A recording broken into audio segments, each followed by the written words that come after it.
No. The fact of the matter is, the American people are as interested or more interested than ever in the rest of the world. But for economic, commercial reasons, our media is closing bureaus all over the world, withdrawing. The Washington Post, at the end of last year, closed its bureaus in Berlin, Rio de Janeiro, and Johannesburg. The closure of the bureau in South Africa meant that the hometown newspaper of the capital city of the United States had no reporters covering Africa from the Cape of Good Hope to the equator. This incredible continent with so many issues, so many connections to America, and yet dozens of countries, hundreds of millions of people uncovered. And it's not just the Washington Post. The newspapers across this country are shutting down their foreign bureaus. The Boston Globe, a great American newspaper, which once had bureaus all over the world, has closed all of them. No longer has any foreign bureaus.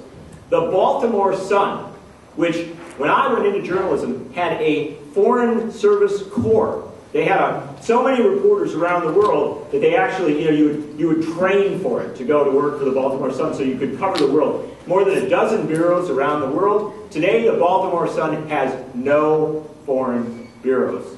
The Chicago Tribune, the Miami Herald, the Los Angeles Times, all discussing closing down the last of their bureaus.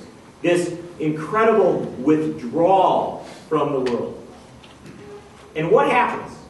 What happens when our media, and remember, but the newspapers have always done a better job of covering the world than TV or radio. What happens when we keep drawing back? What happens when at the start of this last decade, we had 200 newspapers in the United States spread around the world, the end of the decade closer to 100, and going down at this incredibly rapid rate from the world.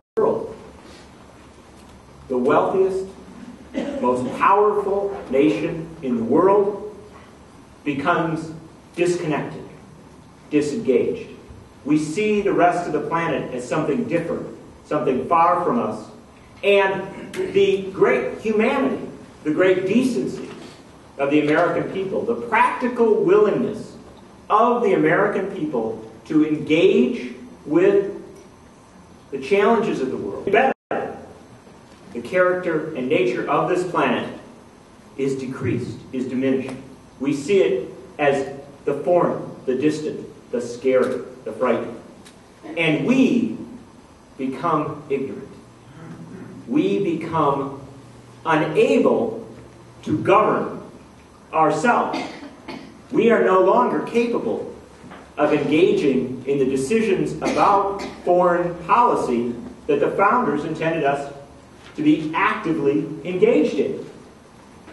The world becomes dark to us. The lights go out. And the playwright, Tom Stoppard, wrote a wonderful play back in 1978 called Night and Day. He had a protagonist, a war correspondent, who was talking about journalism and media, and he said this wonderful quote, "People do awful things to each other, but it's worse in places where everybody is kept in the dark." Well, awful things are happening in the dark. Not just in Haiti, not just in Africa, but in America. Because we are in the dark. And so we gather tonight as citizens, a journalist, an academic, but most importantly all of us as citizens, to talk about how we might lift that darkness. How we might send those foreign correspondents back out into the world.